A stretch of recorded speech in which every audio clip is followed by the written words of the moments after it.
ആരാധകർക്ക് എത്ര പേർക്ക് ഈ മത്സരം കാണാൻ കഴിയും? ഒപ്പം ഫാൻസ് ഷോ സംഘടിപ്പിക്കുന്നുണ്ട്, ഫാൻസ് മീറ്റ്, മെസ്സിയെ നേരിട്ട് കാണാനുള്ള അവസരം ഒരുക്കുകയും ചെയ്യുന്നുണ്ട്. അതിനൊക്കെയുള്ള കാത്തിരിപ്പാണ്. ഒപ്പം ടിക്കറ്റ് നിരക്ക് എന്തായിരിക്കും, എതിരാളികൾ ആരായിരിക്കും എന്നൊക്കെ നിരവധി ചോദ്യങ്ങളുമുണ്ട്. ഇന്നത്തെ യോഗത്തോടെ അതിലൊക്കെ ഒരു അന്തിമ തീരുമാനം ഉണ്ടാകുമെന്ന് നമ്മൾ പ്രതീക്ഷിക്കുകയാണല്ലേ? ഈ ചോദ്യങ്ങളൊക്കെ അന്തരീക്ഷത്തിലുള്ളത് കൊണ്ട് തന്നെയാണ് ഇന്നിപ്പോൾ ഹെക്ടർ ഡാനിയൽ കബ്രേരയുടെ ഒരു സന്ദർശനം എന്ന് പറയുന്നത് ഏറ്റവും നിർണായകമായിട്ടുള്ള ഒരു ഘട്ടമായി മാറുകയും ചെയ്യുന്നത്. കാരണം ഇതിപ്പോൾ വരുന്നത് വെറുതെ ഒരു വരവ് ഒന്നുമല്ല. അർജന്റീന ടീം മാനേജറാണ് അദ്ദേഹം, ഹെക്ടർ ഡാനിയൽ കബ്രേര എന്ന് പറയുന്നത്.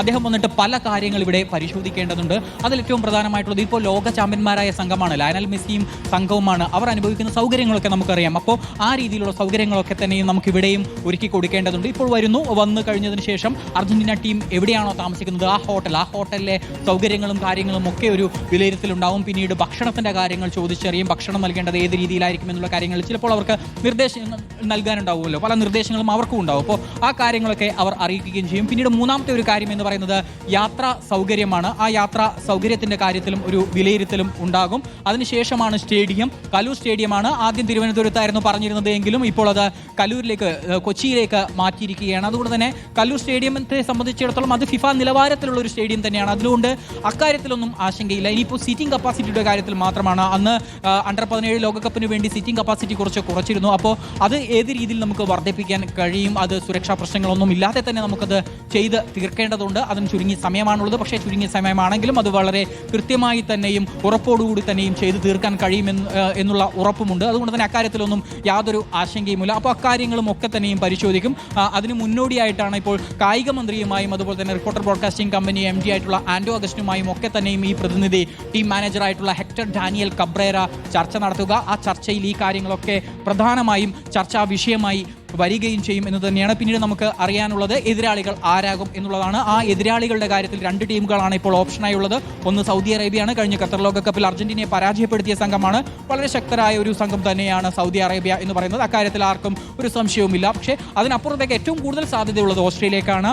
ഓസ്ട്രേലിയ കഴിഞ്ഞ ലോകകപ്പിൽ അർജന്റീനയ്ക്കെതിരെ കളിച്ചിട്ടുണ്ട് പ്രീ ക്വാർട്ടർ മത്സരത്തിൽ. ആ മത്സരത്തിൽ ഏറ്റവും ശക്തമായ ഒരു പോരാട്ടം ഓസ്ട്രേലിയൻ ടീമിന്റെ ഭാഗത്ത് നിന്ന്, ആ ഒരു മഞ്ഞപ്പടയുടെ ഭാഗത്ത് നിന്ന് ഉണ്ടായിട്ടുണ്ട്. അങ്ങനെ ഓസ്ട്രേലിയക്കാണ് പ്രഥമ പരിഗണന ലഭിക്കുന്നത്. ഇപ്പോൾ ദൃശ്യങ്ങളിൽ കാണാൻ കഴിയും, നമുക്ക് അർജന്റീനയുടെ പ്രതിനിധിയെ കാണാൻ കഴിയും, ടീം മാനേജറിനെ കബ്രേരയെ നമുക്ക് കാണാൻ കഴിയും, റിപ്പോർട്ടർ ബ്രോഡ്കാസ്റ്റിംഗ് കമ്പനി MD ആൻഡോ അഗസ്റ്റിനെ കാണാൻ കഴിയും, വൈസ് ചെയർമാനായിട്ടുള്ള ജോസുകുട്ടി അഗസ്റ്റിനെ കാണാനും കഴിയും. അപ്പോൾ റിപ്പോർട്ടർ പ്രതിനിധികൾ എല്ലാവരും ചേർന്ന്, അതുപോലെ തന്നെ സ്പോർട്സ് കൗൺസിൽ പ്രസിഡന്റ് ആയിട്ടുള്ള TP അഷ്റഫ് അലിയും ഒക്കെ ചേർന്നുകൊണ്ട് തന്നെ നെടുമ്പാശ്ശേരി വിമാനത്താവളത്തിൽ ബൊക്കെ നൽകിക്കൊണ്ട് അർജന്റീന പ്രതിനിധിയെ സ്വീകരിച്ചിരിക്കുകയാണ്. ഇനി പോകുന്നത് ഹോളിഡേ ഇന്നിലേക്കാണ്. ഹോളിഡേ ഇന്നിലേക്ക് പോകും.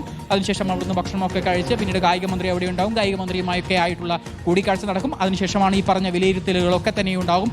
ഹോട്ടലിനെ കുറിച്ച്, ഭക്ഷണത്തെക്കുറിച്ച്, താമസ സൗകര്യത്തെക്കുറിച്ച്, യാത്രാ സൗകര്യത്തെക്കുറിച്ച് എല്ലാ പരിശോധനകളും ഉണ്ടാകും. അതിനുശേഷം കലൂർ സ്റ്റേഡിയത്തിലേക്ക് ഇദ്ദേഹവും അതുപോലെ തന്നെ മറ്റു പ്രതിനിധികളും ഒക്കെ തന്നെയും എത്തുകയും ചെയ്യും. അതിന് ശേഷം ആയിരിക്കും ഈ പരിശോധനകളൊക്കെ നടക്കുക. പിന്നീട് കാര്യങ്ങൾ അദ്ദേഹം വ്യക്തമായി പറയും. ഈ ഒരു പരിശോധന എന്ന് പറയുന്നത് ഏറ്റവും നിർണായകമായി മാറുകയും ചെയ്യുകയാണ്. അതിനുശേഷമായിരിക്കും അദ്ദേഹം അർജന്റീനയിലേക്ക് തിരിച്ച് ചെന്ന് ഇവിടുത്തെ കണ്ട കാര്യങ്ങൾ, ഇവിടുത്തെ സൗകര്യങ്ങളൊക്കെ തന്നെയും അറിയിക്കുകയും ചെയ്യും. വളരെ പ്രതീക്ഷയോടെ കാത്തിരിക്കുകയാണ് കേരളം മുഴുവൻ കാത്തിരിക്കുകയാണ്. മലയാളി ഫുട്ബോൾ ആരാധകർ ഒന്നടങ്കം കാത്തിരിക്കുന്ന ആ ഒരു നിമിഷം, ആ നിമിഷത്തിലേക്കുള്ള അകലം. അതാണ് വിനേഷ്, നിമിഷങ്ങൾ എണ്ണി, ദിവസങ്ങൾ എണ്ണിയുള്ള കാത്തിരിപ്പാണ്. ഇനി 50 ദിവസം മാത്രമാണുള്ളത് കലൂർ സ്റ്റേഡിയത്തിൽ മത്സരം നടക്കുന്നതിനായി. അർജുൻ മട്ടന്നൂർ, ഇപ്പോൾ ഡാനിയൽ കബ്രേര അവിടെ വിമാനത്താവളത്തിൽ നിന്ന് പുറപ്പെട്ടിട്ടില്ല. അദ്ദേഹം നേരെ പോകുന്നത് കായിക മന്ത്രി വി അബ്ദുറഹ്മാനുമായി കൂടിക്കാഴ്ച നടത്തുന്നതിന് വേണ്ടിയാണല്ലേ? വിനീത, തീർച്ചയായും അങ്ങനെ തന്നെയാണ്. ഇപ്പോൾ അദ്ദേഹം വിമാനത്താവളത്തിൽ പുറത്ത് അദ്ദേഹം ഇത് കാണുകയാണ്, സന്ദർശനം നടത്തുകയാണ്. വിമാനത്താവളത്തിന്റെ ഭാഗങ്ങൾ, പ്രത്യേകിച്ച് അർജന്റീന ടീം, മെസ്സി അടക്കമുള്ളവർ നേരിട്ട് വിമാനം ഇറങ്ങേണ്ടത് കൊച്ചി നെടുമ്പാശ്ശേരി വിമാനത്താവളത്തിലാണ്. അത്തരത്തിൽ ഇവിടെ എത്തുന്നത് മുതൽ തിരിച്ചു പോകുന്നത് വരെയുള്ള മുഴുവൻ കാര്യങ്ങളും, ആ മുഴുവൻ കാര്യങ്ങളുടെയും ഒരുക്കങ്ങൾ, സുരക്ഷ എല്ലാം വിലയിരുത്തുക എന്നുള്ളതാണ് ടീം മാനേജറുടെ ഈ സന്ദർശനത്തിന്റെ ലക്ഷ്യം. അതിന്റെ ഭാഗമായിട്ടാണ് അദ്ദേഹം ഇത്തരത്തിൽ വിമാനത്താവളത്തിൽ എത്തിയതിന് പിന്നാലെ വിമാനത്താവളത്തിന്റെ പുറത്ത് വിവിധ ഭാഗങ്ങളടക്കം ചുറ്റിക്കറങ്ങി അത് സന്ദർശിക്കുകയാണ്, അത് കാണുകയാണ്. ഇവിടെ എത്രത്തോളം സൗകര്യമുണ്ട്, ടീം എത്തുമ്പോൾ ടീമിനെ സ്വീകരിക്കാൻ, ടീമിന് പോകാനുള്ള സൗകര്യങ്ങൾ, ഇതെല്ലാം തന്നെ കൃത്യമായി പരിശോധിക്കുകയാണ്. അതിനുശേഷം ഇവിടുന്ന് റോഡ് മാർഗം നേരെ കൊച്ചി ഹോളിഡേ ഇൻ ഹോട്ടലിലേക്കാണ് അദ്ദേഹം പോവുക. താമസ സൗകര്യം അടക്കമുള്ള കാര്യങ്ങളും ഇത്തരത്തിൽ പരിശോധിക്കുകയും ചെയ്യും. എത്രത്തോളം സൗകര്യം ടീമിന് ഒരുക്കിയിട്ടുണ്ട് എന്ന കാര്യങ്ങളൊക്കെ തന്നെ പരിശോധിക്കുകയും ചെയ്യും. അതിനുശേഷമായിരിക്കും അദ്ദേഹം കലൂർ സ്റ്റേഡിയത്തിലേക്ക് പോവുക. മത്സരം നടക്കുന്ന കലൂർ സ്റ്റേഡിയത്തിലെ ഒരുക്കങ്ങൾ, അവിടെ സ്റ്റേഡിയത്തിന്റെ സൗകര്യങ്ങൾ എല്ലാം തന്നെ നേരിട്ട് വിലയിരുത്തുക എന്നുള്ളതാണ് ഈ സന്ദർശനത്തിന്റെ ഏറ്റവും പ്രധാനപ്പെട്ട ലക്ഷ്യം. അതിന്റെ ഭാഗമായിട്ടാണ് അദ്ദേഹം ഇപ്പോൾ കേരളത്തിലേക്ക് എത്തിയിരിക്കുന്നത്, കൊച്ചിയിലേക്ക് എത്തിയിരിക്കുന്നത്. ഇപ്പോൾ അദ്ദേഹം ഈ ഡൊമസ്റ്റിക് ടെർമിനലിലാണ് അദ്ദേഹം ഇറങ്ങിയത്. മുംബൈയിൽ നിന്ന് നേരിട്ട് കൊച്ചിയിലേക്ക് എത്തി അദ്ദേഹം ഇവിടെ ഇറങ്ങുകയായിരുന്നു. അതിനുശേഷം ഇപ്പോൾ വിമാനത്താവളത്തിന്റെ വരാന്തയിലൂടെ ഈ ഭാഗങ്ങളൊക്കെ തന്നെ അദ്ദേഹം സന്ദർശിക്കുകയാണ്. അല്പസമയത്തിനകം തന്നെ അദ്ദേഹം ഇവിടെ നിന്ന് റോഡ് മാർഗം കൊച്ചി ഹോളിഡേ ഇൻ ഹോട്ടലിലേക്ക് പോകും എന്നാണ് മനസ്സിലാക്കുന്നത്. അതിന്റെ മുന്നോടിയായിട്ടാണ് ഇപ്പോൾ അദ്ദേഹം ഈ ഭാഗങ്ങളൊക്കെ തന്നെ സന്ദർശിച്ചുകൊണ്ടിരിക്കുന്നത്. എന്തായാലും അർജന്റീന ടീം കേരളത്തിലേക്ക് വരുമ്പോൾ മലയാളികളുടെ ഏറെക്കാലമായുള്ള കാത്തിരിപ്പിന് വിരാമമിടുകയാണ്. ഫുട്ബോൾ പ്രേമികളുടെ, അർജന്റീന ടീം പ്രേമികളുടെ, മെസ്സി ആരാധകരുടെ ഒക്കെ തന്നെ വലിയ കാത്തിരിപ്പിന് വിരാമമിടുകയാണ് ഈ സന്ദർശനം. ഇനി ദിവസങ്ങൾ മാത്രമേ ഉള്ളൂ, ഏതാണ്ട് 50-55 ദിവസങ്ങൾ മാത്രമേ ബാക്കിയുള്ളൂ. എന്തായാലും അന്തിമമായ ഒരു ഒരുക്കങ്ങളുടെ വിലയിരുത്തലാണ് ഇപ്പോൾ നടക്കാൻ പോകുന്നത്. അതിന്റെ ഭാഗമായിട്ടാണ് അർജന്റീന ടീം മാനേജർ തന്നെ നേരിട്ട് കൊച്ചിയിലെത്തി ഈ സ്റ്റേഡിയം, അതോടൊപ്പം തന്നെ ഹോട്ടൽ, മറ്റു കാര്യങ്ങളൊക്കെ തന്നെ വിലയിരുത്തുക എന്നുള്ളതാണ് ഇപ്പോൾ ഈ സന്ദർശനത്തിന് ഏറ്റവും പ്രധാനപ്പെട്ട ലക്ഷ്യം. ഇപ്പോൾ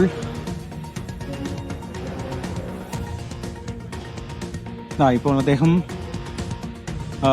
ബിസിനസ് ജെറ്റ് ടെർമിനൽ, അത്തരത്തിൽ ബിസിനസ് ജെറ്റ് ടെർമിനൽ ഭാഗത്തേക്ക്, അത് എത്തുന്ന ഭാഗത്തേക്കാണ് അദ്ദേഹം ഇപ്പോൾ പോകുന്നത്. ആ മേഖലയടക്കം അദ്ദേഹം ഇപ്പോൾ സന്ദർശിക്കുകയാണ്. വിമാനത്താവളത്തിന്റെ ഈ ടീം എത്തുമ്പോൾ അവർ വരുന്ന ഭാഗങ്ങളൊക്കെ തന്നെ അവിടുത്തെ സുരക്ഷാ കാര്യങ്ങളടക്കം നേരിട്ട് വിലയിരുത്തുകയാണ് മാനേജർ. അതിന്റെ ഭാഗമായിട്ടാണ് ഇപ്പോൾ ഈ ഭാഗത്തേക്ക് അദ്ദേഹം നടന്ന് വന്നിരിക്കുന്നത്. ഈ സന്ദർശനത്തിന് ശേഷമായിരിക്കും അദ്ദേഹം കൊച്ചി നഗരത്തിലുള്ള ഹോളിഡേ ഇൻ ഹോട്ടലിലേക്ക്, പാലാരിവട്ടത്തെ ഹോളിഡേ ഇൻ ഹോട്ടലിലേക്ക് അദ്ദേഹം പോവുക. ശരി, ഏതായാലും നെടുമ്പാശ്ശേരി വിമാനത്താവളത്തിലാണ് മെസ്സിയും സംഘവും പറന്നിറങ്ങാൻ പോകുന്നത്. അവിടുത്തെ സൗകര്യങ്ങളൊക്കെ തന്നെ വിലയിരുത്തുകയാണ്. സുരക്ഷ ഉൾപ്പെടെയുള്ള കാര്യങ്ങൾ, അവർക്ക് ടീമിന് തങ്ങാനുള്ള സൗകര്യങ്ങളൊക്കെ തന്നെയും വിലയിരുത്തേണ്ടതുണ്ട്.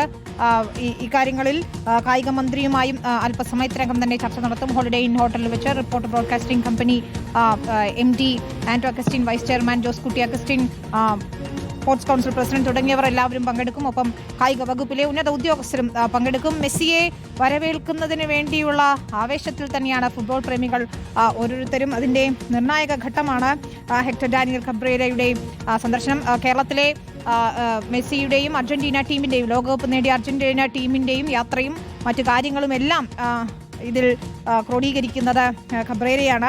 അതുകൊണ്ട് തന്നെ അദ്ദേഹത്തിന്റെ സന്ദർശനം ഏറെ നിർണായകവുമാണ്. വിനേഷ് കുഞ്ഞിരാമൻ ചേരുന്നുണ്ട് സ്പോർട്സ് ഡെസ്കിൽ നിന്ന്. വിനേഷ്, നമ്മൾ നേരത്തെ പറഞ്ഞതുപോലെ ഇനി 50 ദിവസം മാത്രമാണുള്ളത്.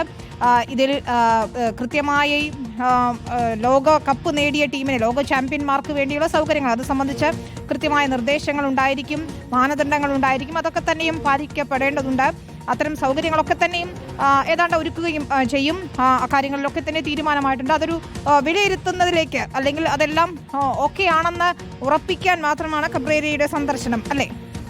നമുക്ക് കാണേണ്ടത് വിനീത, ലോക ചാമ്പ്യന്മാരായ അർജന്റീന സംഘത്തെയാണ്. അടുത്ത വർഷം ലോകകപ്പ് നടക്കാൻ പോവുകയാണ്. കഴിഞ്ഞ ലോകകപ്പിൽ വിജയികളായ അർജന്റീന സംഘമാണ്. ആ സംഘത്തെ എത്തിക്കുമെന്നാണ് പറഞ്ഞിട്ടുള്ളത്. ആ സംഘം തന്നെ വരും. ഏതായാലും നമുക്കറിയാം ഏഞ്ചൽ ഡി മരിയ ഒക്കെ ഫുട്ബോളിൽ നിന്ന് വിരമിച്ചുവെങ്കിൽ പോലും ബാക്കി എല്ലാവരും തന്നെ ഇപ്പോഴും സജീവമാണ്. ഏഞ്ചൽ ഡി മരിയയുടെ അഭാവം ഉണ്ട് എങ്കിൽ പോലും ലയണൽ മെസ്സി ഉണ്ട്, അവിടെ ഹൂലിയൻ അൽവാരസ് ഉണ്ട്, ലൗതാരോ മാർട്ടിനസ് ഉണ്ട്, ദിബു മാർട്ടിനസ് ഉണ്ട്. അങ്ങനെ എല്ലാവരും ഒന്നിനൊന്നും മികച്ച താരങ്ങൾ, ലോകത്തെ ഏറ്റവും മികച്ച ലീഗുകളിൽ ഏറ്റവും മികച്ച ടീമുകൾക്കായി പന്ത് തട്ടുന്ന ഒരു പിടി താരങ്ങൾ. അവർ ഇപ്പോൾ മലയാളത്തിന്റെ മണ്ണിലേക്ക്, ദൈവത്തിന്റെ സ്വന്തം നാട്ടിലേക്ക് എത്തുകയാണ്. മലയാളികളുടെ ഈ ആദിത്യ മര്യാദയെക്കുറിച്ച്, അതിഥി ദേവോ ഭവ എന്ന് പറയുന്നത് അത് നമ്മുടെ രക്തത്തിൽ അലിഞ്ഞിട്ടുള്ളത് തന്നെയാണ്. അത് ലോക പ്രശസ്തവുമാണ്. ഇപ്പോൾ തന്നെ നമുക്ക് കാണാം കബ്രേരയുടെ മുഖത്ത് ഒരു പുഞ്ചിരി വിടരുന്നുണ്ട്.